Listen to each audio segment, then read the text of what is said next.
ఆయనలో చక్కగా అమర్చబడి పేర్చబడి ముఖ్యమైన మూలరాయి ఆయనే మూలం. ఆయన వేసినటువంటి బేస్మెంట్ ఇది. ఆయన వేసినటువంటి దేవుని పునాది, దేవుని ఇల్లు ఇది. అందులో మీరు ఎలా ఉండాలి సార్? సజీవమైన రాయిగా మీరు ఉన్నారు. దేవాలయం మీరే, పరిశుద్ధమైన దేవాలయము మీరే.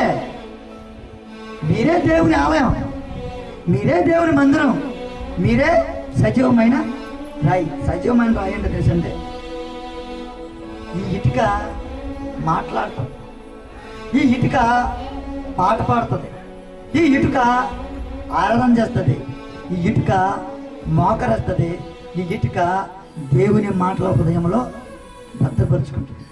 మనలో చాలా మందిరాలు కూల్చేశారు ఈ రాష్ట్రాలు, జిల్లాలు, దేశాలు. ఆరాధన ఆగిందా?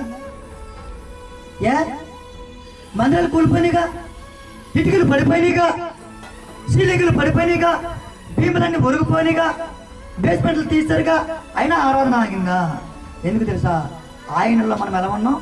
చక్కగా అమర్చబడి ఉన్నాం. ఏమంట? మీరు సజీవమైన రాళ్ళుగా ఉండి ఆత్మ సంబంధమైన ఆలయముగా కట్టబడుచున్నారు.